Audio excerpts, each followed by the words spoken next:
Chapter 9. How You Rob a Really Big Bank. Where is the Money? Gold. From Fort Knox. Investigation into the robbery of Fort Knox. My research uncovered the following information that was never intended by the government to be revealed. Ever. What you are about to discover will shock and anger the average hard-working, tax-paying American. I know it did me. The law requires that the Secretary of the Treasury submit to Congress a report on the amount and value of gold held in the vaults at Fort Knox each year. Yet, the Secretary has issued no report in the last 25 years. No person has been allowed to view the contents of the vaults at Fort Knox, and no audit of the gold supplies belonging to the United States Treasury can be found for at least the last 25 years. The government is covering up the fact that Fort Knox has been systematically looted. In 1933, Franklin D. Roosevelt penned executive orders that confiscated all privately held gold and that did so without compensation. The American people were forced to exchange their gold for valueless Federal Reserve notes. The rate of exchange fixed by the government was about 40% below the market price. The total loss to the American economy was approximately $5 billion. All gold exchanged was added to the supply in the vaults at Fort Knox, Kentucky. Records show that the total gold supply in the vaults in 1935 was worth about $28 billion, or $350 billion in today's market. World in debt to U.S. Between 1935 and 1956, most of the nations of the world became indebted to the United States. Most of the indebtedness was incurred when the U.S. furnished aid to its allies during World Wars I and II. Debts between nations have been traditionally satisfied by payment in gold. Thus, our gold supplies should have escalated exponentially. A few nations did make payments on their debts, and one or two may have even paid the entire amount. Most, however, delayed payment, and eventually the United States Congress forgave their debt. In any event, by 1956, our gold supplies should have been far in excess of $940 billion. But even if they were not, where is the $80 billion that should have been there? U.S. News & World Report published the following in an article dated February 24, 1956. U.S. could get into a tight gold supply position if the countries were to decide to withdraw the gold reserves on which they hold claims. In 1953, our gold reserve was $23.3 billion. In 1956, it is down to $21.8 billion. But other nations hold claim against our gold totaling $13.8 billion, so in an emergency, available for our need is a gold reserve of only $8 billion, whereas we need $12 billion of gold reserve to back up our currency. How could this be when most of the nations in the world owed the United States billions of dollars? How could there have ever been a claim against our gold? $13.8 billion over the gold owed the U.S. by the Allied nations and the defeated Germany and Japan. Is the U.S. government covering up the theft of U.S. gold by misinforming the public? Let's support communism. The answer can be found in a book entitled From Major Jordan's Diaries by George Racy Jordan. There are several other sources which all agree upon basic facts. Major Jordan recounts in his diary that during a farewell talk with Russian Colonel Kodakov, he was told that a money plane had crashed in Siberia and had to be replaced. Kodakov explained that the U.S. Treasury was shipping engraving plates, ink, paper, and other materials to Russia so that they could print the same occupation money for Germany as the United States was printing. Colonel Kodakov insisted the equipment had been shipped through Great Falls, Montana in May of 1944 in 2 shipments in 5 C-47s each. The shipments had been arranged on the highest level in Washington, and the planes had been loaded at the Washington National Airport. Years later, A Senate investigation into the scandal found and confirmed the fact that, in spite of widespread protests and warnings, Harry Hopkins, Secretary of the Treasury Henry Morgenthau, U.S. Ambassador to Russia Averell Harriman, and Assistant Secretary of the Treasury Harry Dexter White were able to exert enough pressure to see that Russia got the plates. Later, White was exposed as a Russian agent. Occupation money printed in Leipzig, Germany. Official records show that the photographic plates and all the materials necessary for making high-quality plates and high-quality reproductions were shipped from Washington, D.C. on May 24, 1944. A second shipment, to replace the equipment lost in the alleged crash, was sent on June 7, 1944. The Red Army set up shop in a former Nazi printing plant in Leipzig and started the presses rolling and rolling and rolling. The Russians insisted upon printing the occupation currency in their own territory where there could be no accountability. They knew that the U.S. Army would convert such currency into dollars. As a result, every Russian printed occupation mark that fell into the hands of an American soldier or accredited civilian became a potential charge against the Treasury of the United States. The Russians paid their own occupation forces with these marks, adding a 2-year bonus for good measure. The American taxpayers footed the bill. By using the occupation currency, which cost them nothing, the Russians snapped up anything of value left in the German economy. When they could get purchases out of America, that was even better. By December 1946, the U.S. military government found itself $250 million or more in the red. It had redeemed in dollars at least 2,500,000,000 marks in excess of the total marks issued by its finance office. The deficit could have been no other origin than the Russian plant in Leipzig, Germany. Harry Dexter White, Assistant Secretary of the Treasury, conspired with the Russians to give them the plates, ink, paper, formulas, and the correct serial numbers needed for Russia to print U.S. currency that could be redeemed in gold. This could not have been done without the full knowledge and approval of Secretary of the Treasury Morgenthau. Morgenthau and White then traitorously sent 5 plane loads of money, plates, paper and ink to Russia for the printing of $5,000 and $10,000 Federal Reserve notes, which could be redeemed in gold. It is the responsibility of the Federal Reserve System to secure the plates. When I asked the Treasury Department to advise me of the whereabouts of those plates, they replied, "We do not know." The United States Treasury Department and the Federal Reserve are very sensitive, even threatening, on this issue. This information proves beyond any shadow of a doubt that Senator John McCarthy was absolutely right about the infiltration and takeover of the United States government by communist agents. When these bills printed in Russia were spent into circulation in foreign countries or used in trade, the result was an equivalent value of gold directly transferred from Fort Knox to an overseas destination. Over a period of years, the Treasury was emptied of its gold. The bills that reached the Federal Reserve on the Treasury Department were destroyed. The bills that fell into the hands of the American public and eventually the vaults of collectors have revealed the greatest gold theft in the history of the world. Serial numbers tell the tale. The proof may be found in the statistics of the U.S. Treasury. Check the Woods-Mellon large letter and seal denoting Bank of Issue $5,000 Federal Reserve Notes, Series 1928.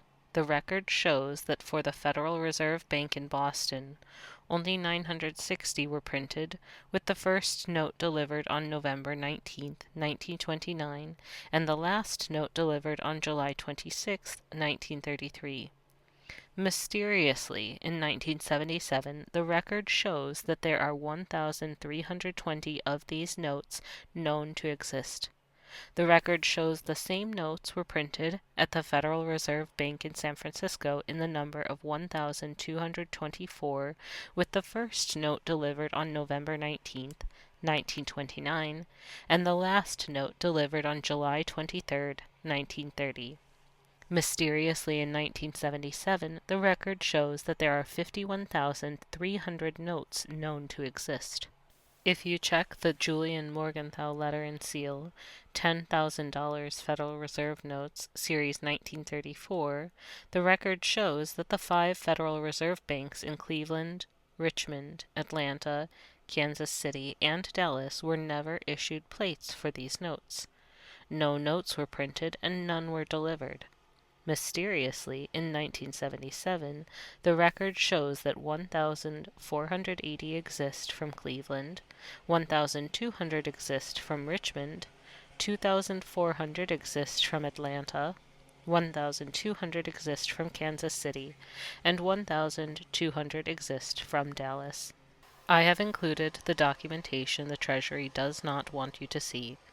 Compare for yourself the number of notes authorized and the number of notes that were actually printed and redeemed in gold.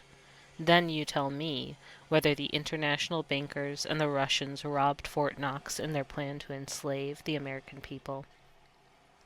Hewitt Donlin Catalog of United States Small Size Paper Money, 10th Annual Edition, 1974, $5,000 Federal Reserve Notes, Series 1928, Secretary Treasury Mellon Woods.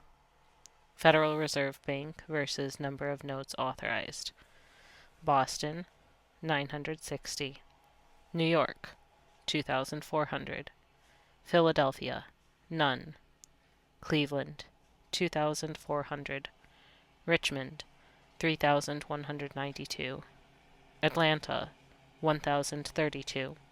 Chicago, 4,440. St. Louis, none. Minneapolis, none.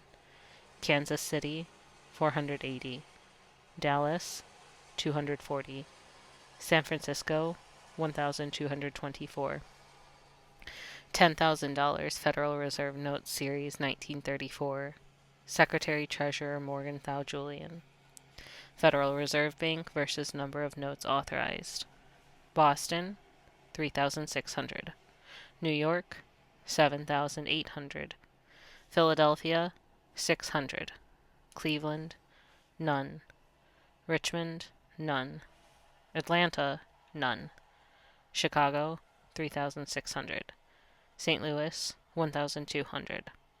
Minneapolis, none. Kansas City, none. Dallas, none. San Francisco, 1,800. What the Treasury paid out from Fort Knox.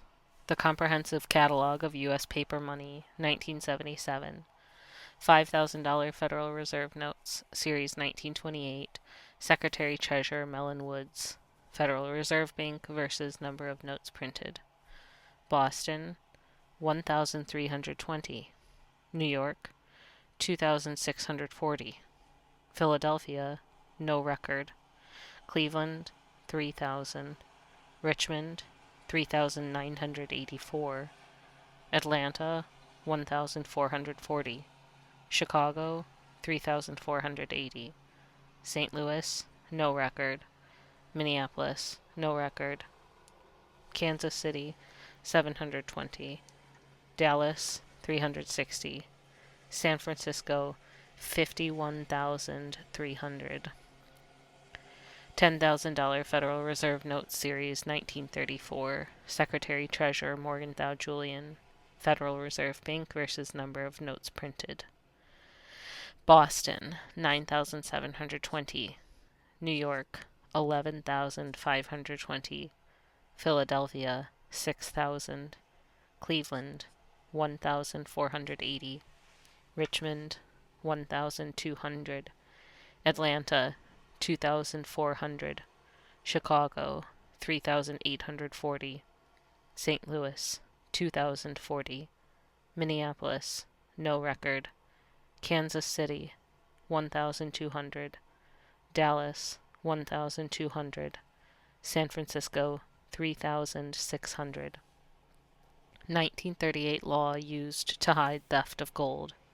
I believe this public law was used to hide the statistics that would have revealed the transactions of foreign countries or corporations, including banks, which redeemed the notes for gold.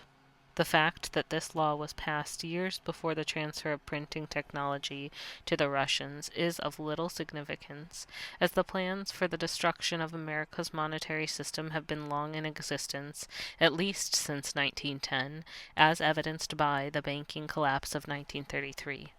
Public Laws, Section 11 through 13, January 27th, 29, 1938, February 3rd, 1938. 52, Section, Chapter 11. The money that was printed in Russia was laundered through the U.S. Army, and the international banking circles was used to purchase technology. It funded the communist agenda in third world nations, financed wars of liberation, and promoted the cause of international socialism. This drained the U.S. gold reserves, weakened the United States of America, and placed you and your future generations into perpetual bankruptcy and servitude. We financed Soviet weapons. William Casey was director of the Central Intelligence Agency during Iran-Contra. He was the head of AID, an agency of the United Nations. He and the Federal Reserve Bank funneled hundreds of millions of dollars to the Soviet Union. The money being spent financed the Kama River Truck Factory, the largest military production facility for tanks, trucks, armored personnel carriers, and other wheeled vehicles in the world. The Kama River Factory has a production capability larger than all combined automobile and truck manufacturing plants in the United States. IRS/AID Service Agreement. The agreement states, authority is hereby delegated to the Assistant Commissioner International to develop and enter into the service agreement between the Treasury Department and the Agency for International Development. The Secretary of the Treasury is always appointed U.S. Governor of the International Monetary Fund in accordance with the International Bretton Woods Agreement that created the IMF. The IMF pays the Secretary of the Treasury while serving as governor, not the United States Treasury. Agent of foreign powers.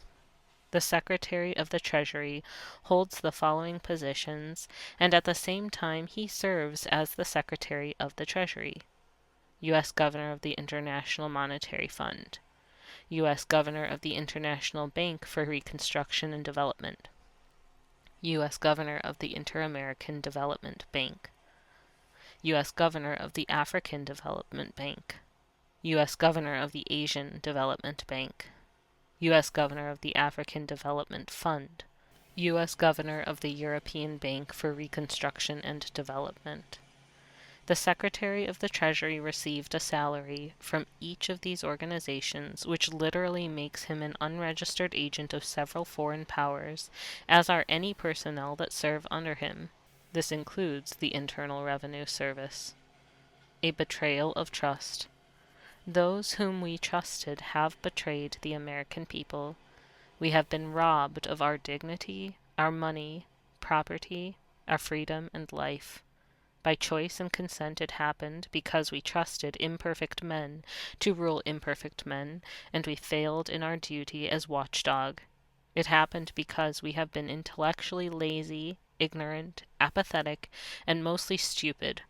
You choose your own adjective. The following chapter demonstrates the enormous fraud foisted upon us without our detecting it. There must have been a perpetual fog of ignorance embracing the entire country during the early 1900s.